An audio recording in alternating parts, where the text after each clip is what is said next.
ভকত ভগৱন্তৰ সংগমস্থলীলৈ পৰিণত হৈছে যোৰহাট মাছৰহাট বৰনামঘৰ। যোৰহাটৰ ঐতিহ্যমণ্ডিত মাছৰহাট বৰনামঘৰত 7 দিনীয়াকৈ অনুষ্ঠিত কৰা হৈছে অবিৰত ভাগৱত পাঠ। সমাজখনৰ মাজত আধ্যাত্মিক চিন্তা ধাৰণা আনিবলৈ ভাগৱত 7 দিনীয়াকৈ পাঠৰ আয়োজন কৰা হৈছে। বহু দূৰ দূৰণিৰ পৰা মাছহাট বৰনামঘৰত আহি বন্তি প্ৰজ্বলনেৰে সেৱা লৈ মনত প্ৰশান্তি লাভ কৰা দেখিবলৈ পোৱা গৈছে। ফুলৰ আলোকসজ্জাৰে অতি সুন্দৰ পৰিৱেশ গঢ়ি তুলিছে আয়োজক সমিতিয়ে। এই ঐতিহাসিক বৰনামঘৰত অখণ্ড ভাগৱত পাঠ অনুষ্ঠানত ভক্তিৰ ৰসত ডুব গৈছে ভক্তৰ প্ৰাণ ৰাইজ। যোৰহাটৰ পৰা পৰাণ মেধিৰ ৰিপৰ্ট, আছাম লাইভ 7।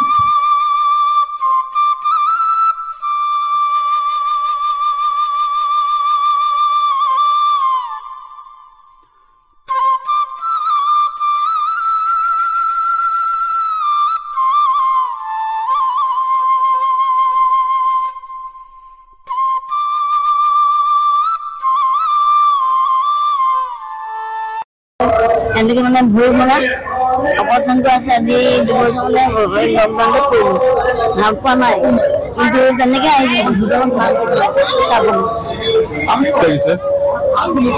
ভাবি আছো আহিম আহিম, আজি টাইম পালো, এনেই দোকানদাৰী আহি পাইছো, ভাল লাগিছে, খুবেই ভাল লাগিছে। মই তৰাজনৰ প্ৰায় মোৰ মনটো কালিৰ পৰাই মানে ইৰকিত হৈ আছে, কেতিয়া যাওঁ লাগি আছে। আজি অফিচৰ পৰা ছুটি কৰি আহি চিধা আহিছো আকৌ নামঘৰ। আমি ভাগৱত চৰ্চন কৰিছো। ইয়াৰ অৰ্থটো হ'ল এইটো, ভকত আৰু ভগৱন্তৰ লগত সংযুক্ত কৰা হৈছে। ভাগৱত চৰ্চনৰ দ্বাৰা ঈশ্বৰ প্ৰাপ্তি কৰিবৰ কাৰণে আমি কৰিছো। কাৰণ ঈশ্বৰ প্ৰাপ্তি হলেহে মানুহৰ স্বভাৱ চৰিত্ৰ ভাল হ'ব। যদি ঈশ্বৰ প্ৰাপ্তি নহয়, তাৰ স্বভাৱ চৰিত্ৰ বেয়া হয়, গতিকে দেশও বেয়া হয়, ল'ৰা ছোৱালী বেয়া হ'ব। আৰু সেইকাৰণে এই আধ্যাত্মিক চিন্তাধাৰাটো আনিবৰ কাৰণে আমি ভাগৱত চৰ্চন কৰিছো। আৰু আজি ইমানখিনি ভকত বৈষ্ণৱ আপোনালোকে দেখিছে, প্ৰকৃতি দেখিছে, পুৰুষ দেখিছে, সকলোবিলাক কেনেকে আহিছে, এই ভগৱানৰ আকৰ্ষণত আহিছে। ভগৱানৰ আকৰ্ষণত তেওঁলোক আহিছে। তেওঁলোক আহি পেলাই ইয়াত অন্তত চাকি এগছ দি পেলাই মনতে প্ৰাৰ্থনা কৰি মনত প্ৰশান্তি লাভ কৰিছে। এই প্ৰশান্তি লাভটোৱে হ'ল ঈশ্বৰ প্ৰাপ্তি। প্ৰশান্তি লাভটোৱে হ'ল ঈশ্বৰ প্ৰাপ্তি।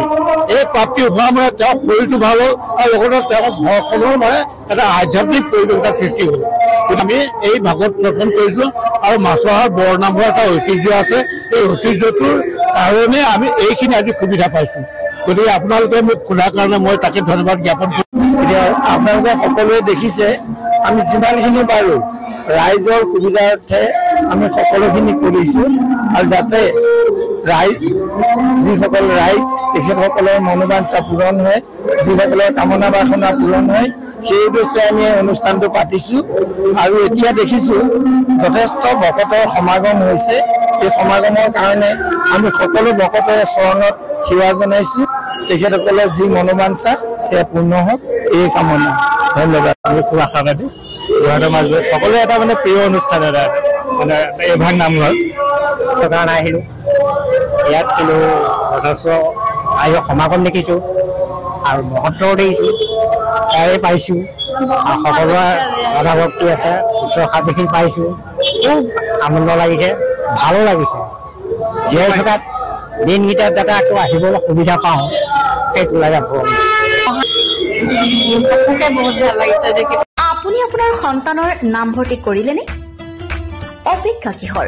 স্বৰ্ণোজ্জ্বল গৌৰৱময়ী ইতিহাসেৰে কঠোৰ সাধনাৰ অবিচলিত পথেৰে দশকজুৰি মানৱ সম্পদ গঢ়াৰ শুভ্ৰ ধ্বজা বহনকাৰী ঐতিহ্যমণ্ডিত আমগুৰি মহাবিদ্যালয় আপোনাৰ সন্তানৰ বাবে হ'ব পাৰে উন্নত শিক্ষা প্ৰদানেৰে উজ্জ্বল ভৱিষ্যত উপহাৰ দিয়া এখন পলসুৱা উপত্যকা। মহাবিদ্যালয়খনে উচ্চতৰ মাধ্যমিক চূড়ান্ত পৰীক্ষাত অসমৰ ভিতৰতে 2য় আৰু 7ম স্থান দখল কৰি দুবাৰকৈ অঞ্চলটোলৈ গৌৰৱ কঢ়িয়াই আনিছে। 1967 চনতে প্ৰতিষ্ঠা লাভ কৰা মহাবিদ্যালয়খনে পঢ়া শুনাৰ ক্ষেত্ৰত কিছু পৰিমাণে দুৰ্বল ছাত্ৰ ছাত্ৰীৰ বাবে বিশেষ শ্ৰেণীৰ ব্যৱস্থা তথা বৃত্তিমুখী পাঠ্যক্ৰমৰ অন্তৰ্ভুক্তি মহাবিদ্যালয়খনৰ ইতিবাচক দিশ। নাকৰ দ্বাৰা A গ্ৰেড লাভ কৰা আমগুৰি মহাবিদ্যালয়ত আপোনাৰ সন্তানটিক নামভৰ্তি কৰাই আপুনি সফলতাৰ অংশীদাৰ হোৱাৰ সুযোগ লাভ কৰিব পাৰে।